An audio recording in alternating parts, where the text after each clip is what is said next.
morning to you. Yeah, investigators with both the Sheriff's Department and the FBI were back out in... It's Monday night, February 9th, 2026, and the silence is overwhelming. The 5 p.m. ransom deadline has passed in Tucson with no wallet address, no proof of life, and no new messages. Amid that quiet, something extraordinary happened. Tom Brokaw, 86, a voice that shaped generations of network news, finally spoke. Not to cameras, not in an interview, but quietly to 8 trusted friends in his New York home. No press, no recordings, just conversation over coffee. What he shared revealed why Savannah Guthrie has moved through this crisis with composure that seems impossible. She is not merely a co-anchor performing under pressure. She is a daughter navigating fear, love, and expectation, shaped by a lifetime under her mother's guidance. Brokaw described a woman who carries her mother with her, whose every public action is informed by lessons instilled since childhood, blending discipline, strength, and an unshakable sense of responsibility. Lessons in love and discipline. Tom recalled knowing Savannah since she joined 30 Rock as a young correspondent. Even then, he noticed something unusual. She carried her mother's influence like a second heartbeat. Not sentimental, but guiding her in every decision. Nancy Guthrie raised her children alone after tragedy, teaching them that life would punish weakness and that strength was the only currency that mattered. Savannah internalized this more deeply than most, learning to meet her mother's expectations through performance rather than emotion. Brokaw shared that when Savannah was offered the Today Show co-anchor position, she called Nancy first, seeking guidance and framing her excitement with composure. "Don't let it go to your head," Nancy said. "You're there to work, not to be liked." That ethos shaped Savannah's life. Love proven through capability, respect earned through discipline, and a lifelong pattern of measured, unwavering performance. The weight of childhood standards. Brokaw also shared examples from Savannah's life illustrating this deeply ingrained discipline. Every achievement was linked to her mother's approval. As a child, receiving a B+ instead of an A taught her that love was connected to meeting expectations. In college, she resisted easing her workload. Despite exhaustion, internalizing the lesson that performance mattered above all else. These experiences created a pattern. In public or private, success required control, resilience, and careful planning. Now, during the current crisis, that same pattern governs her every action. Videos show her delivering pleas with clarity and calmness, framing gratitude, explaining circumstances, and then making requests. That precision is not instinctual. It is trained behavior, a continuation of her mother's lessons. Savannah is performing under pressure not for applause, but because she has spent a lifetime learning that composure preserves both dignity and love. Composure in crisis. Watching Savannah speak to the camera now, one notices her structured approach, thanking the public, acknowledging her mother's character, referencing the ransom situation, and then making a direct appeal. Brokaw emphasized that this is deliberate. Savannah was trained to never let panic show, never to reveal desperation, and never to surrender control.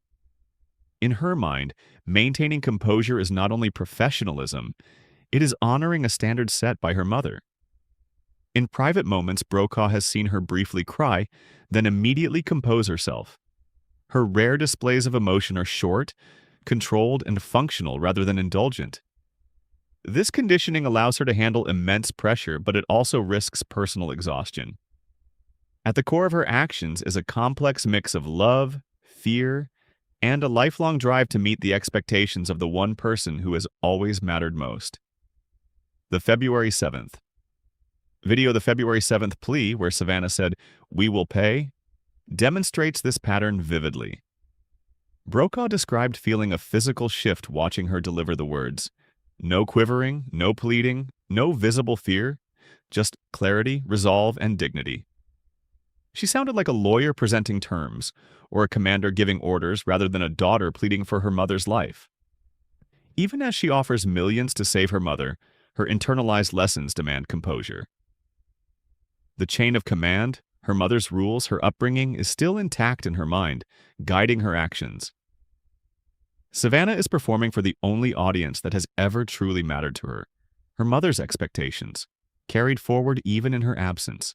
Each word, each gesture is an effort to fulfill the unspoken standard that has defined her entire life.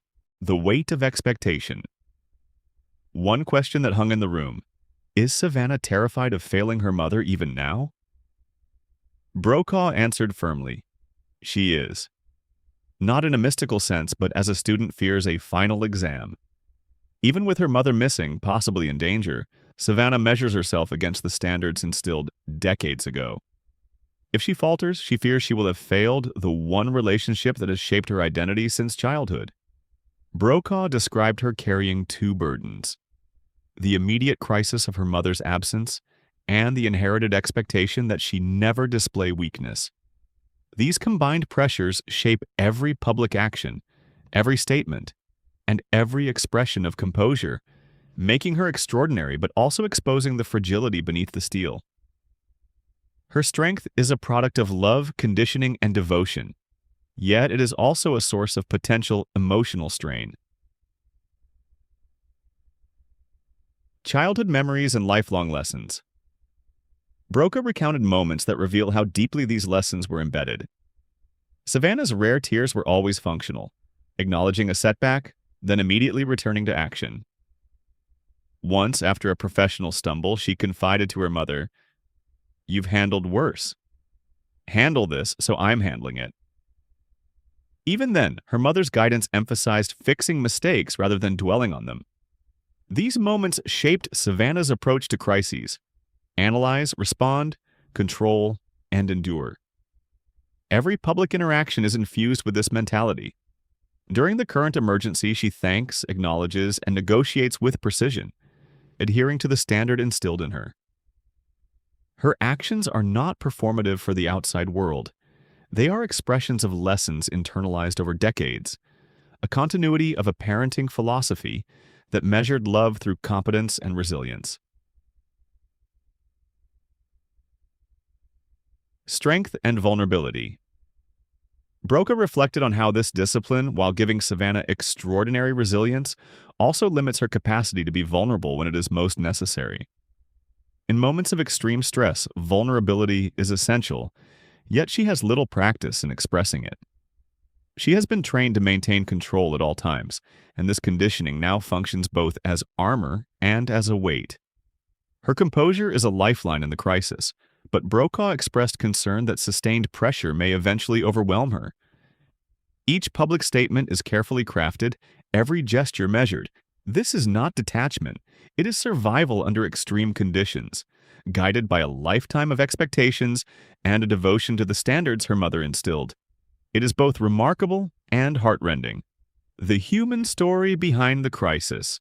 The narrative Brokaw shared highlights the human story behind the headlines. Savannah Guthrie is not just a public figure performing under pressure. She is a daughter navigating fear, love, and expectation simultaneously.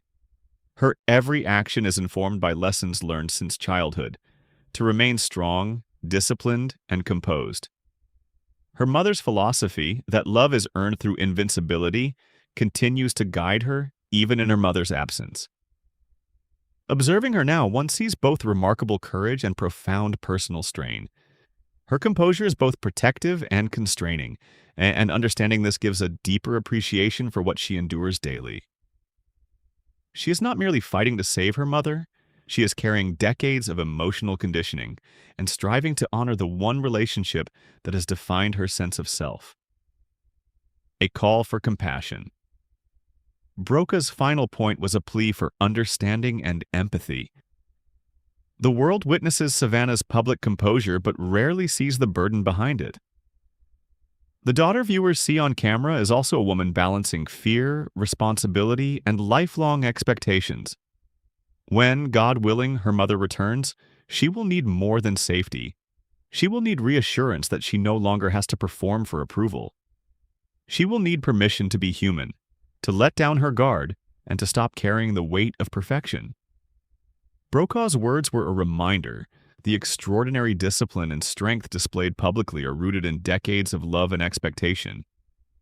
Recognizing that story allows us to honor not only Savannah's courage, but also the humanity and complexity of the bonds that shape us from childhood into adulthood.